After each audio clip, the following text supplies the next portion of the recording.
दर्शक हो, नमस्कार. वेधकमध्ये स्वागत आहे. मी प्रशांत आराध्ये. एक ताजी घडामोड अशी आहे की पंढरपूरमध्ये श्री विठ्ठल रुक्मिणी मंदिर परिसरामध्ये जो महत्त्वाकांक्षी कॉरिडॉर राबवायचा आहे आणि देवेंद्र फडणवीस म्हणजे राज्याचे मुख्यमंत्री आहेत, त्यांचा तो ड्रीम प्रोजेक्ट आहे, ह्याला इथल्या स्थानिकांचा मोठा विरोध आहे आणि हा कॉरिडॉर होऊ नये म्हणून त्यांनी आज मंदिर परिसरामध्ये बंदची हाक दिली होती. त्याला चांगला प्रतिसाद मिळाला. हा परिसर कडकडीत बंद ठेवण्यात आला होता. तसेच कॉरिडॉरमध्ये जे बाधित होणार आहेत त्या सर्व नागरिकांनी मोर्चा काढला पंढरपूर तहसील कार्यालयावर आणि या ठिकाणी प्रशासनाला निवेदन दिलेलं आहे आणि कॉरिडॉर रद्द करण्याची मागणी करण्यात आलेली आहे. दरम्यान या स्थानिक नागरिकांच्या या आंदोलनाला माढ्याचे आमदार अभिजित पाटील यांनी पाठिंबा दिलेला आहे आणि ते स्वतः या आंदोलनामध्ये सहभागी झाले आणि त्यांनी मुख्यमंत्र्यांची या स्थानिक नागरिकांच्या शिष्टमंडळाला भेट घेऊन हा कॉरिडॉर रद्द करावा किंवा सरकारी जागेमध्ये राबवावा, लोकांची घरं पाडू नयेत याकरता प्रयत्न करणार असल्याचं सांगितलं आहे. पहा काय म्हणाले अभिजित पाटील आणि आंदोलक. एक कॉरिडॉर बाधित नागरिक आहेत, आपल्याही संपर्कात सगळे आहेत, आपण त्यांच्या संपर्कात आहात. त्यांची मागणी आहे की मुख्यमंत्र्यांनी एकदा त्यांना चर्चेला संधी द्यावी, जेणेकरून आपण मध्यस्थी करून मुख्यमंत्र्यांची भेट घालून नक्की यांच्यातल्या ठराविक मुख्यमंत्र्यांची भेट घ्यायची म्हणलं आपल्याला कल्पना आहे की 5 पेक्षा जास्त शिष्टमंडळ घेऊन जाता येत नाही. मी मुख्यमंत्री महोदयांना विचारतो आणि 5 लोकांचं शिष्टमंडळाला वेळ घेतो आणि त्यांनी वेळ दिल्यानंतर आम्ही त्यांना भेटायला घेऊन यांच्या नेमक्या अडचणी काय टू द पॉइंट आणि त्यांच्या समोर मांडण्याचा प्रयत्न करू आम्ही. कॉरिडॉर बाधित व्यतिरिक्त पंढरपूरमध्ये जवळपास 1.25 लाख लोक आहेत की ज्यांचं कॉरिडॉर मध्ये बाधित होणार नाही, मात्र त्यांना वाटतं की कॉरिडॉर व्हावा. यांच्याबद्दल तुमचं काय मत आहे? म्हणजे मी ते सांगितलं ना, कॉरिडॉर व्हावा पण नदीच्या पलीकडे व्हावा, पंढरपूरचा विकास व्हावा पण लोकांची घरं न पडता व्हावा. आमचं म्हणणं विकास व्हायला कोणाचाच विरोध नाही, इथं आलेल्या कोणाचाच विरोध नाही विकास व्हायला.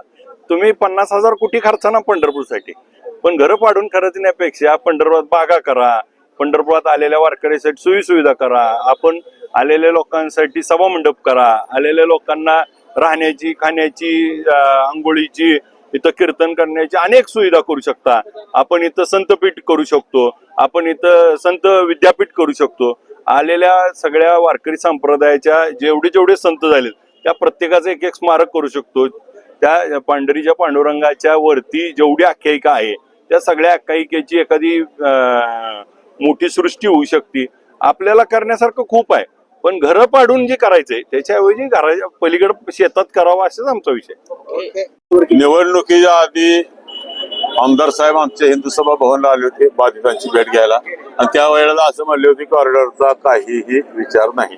त्यानंतर एक घाई गडबडीने त्यांनी एक बैठक घेतली, त्यात लोकही नव्हते त्यावेळेला फारसे, परंतु सर्वेशाम जशी आम सभा जशी भरते तशा पद्धतीने त्यांनी काय बाधितांची भेट घेतलेली नाही. आम्ही वारंवार इच्छा व्यक्त केलेली आहे त्यांच्यापाशी. त्याचबरोबर मंत्रिमंडळात पालकमंत्र्यांसाठी सुद्धा आम्ही जवळजवळ 41 माणसं आम्ही रेस्ट हाऊसला 5 तास वाट बघत बसलेलो होतो.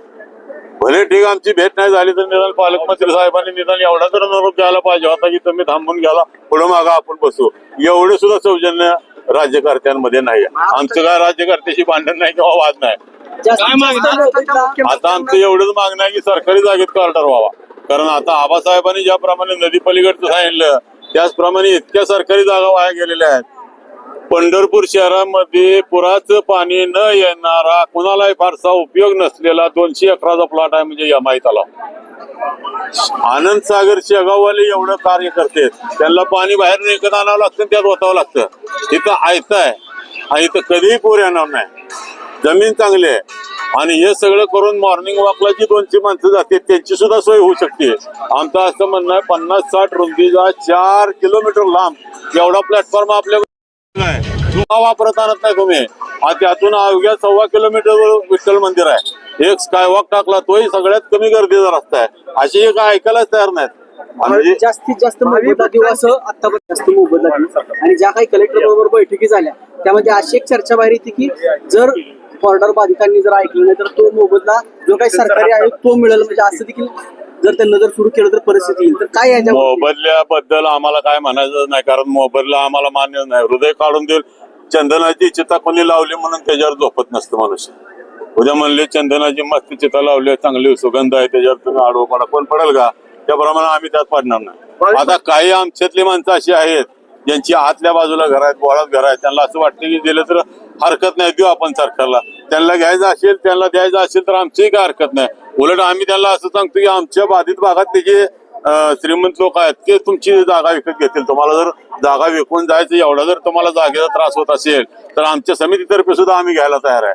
आणि त्यांना जर सरकारला द्यायचे असेल तर जे खुशीने देते त्यासाठी कलेक्टर साहेबांचे किंवा सरकारचे हात कोणी बांधलेले नाहीत. आतापर्यंत 20 घरं घेऊन टाकायला पाहिजे होती त्यांनी. त्यांना उलट मी त्यांना असं सुचवलं होतं की दूध पंढरी जागेचा लिलाव निघालेला होता आणि दूध पंढरीची जागा ही लिलाव निघाल्यावर सरकारने कलेक्टर साहेबांनी खास करून हस्तक्षेप करावा, 30 कोटी रुपये त्यांना द्यावे आणि ती जागा सरकारमध्ये रिझर्व्ह ठेवावी.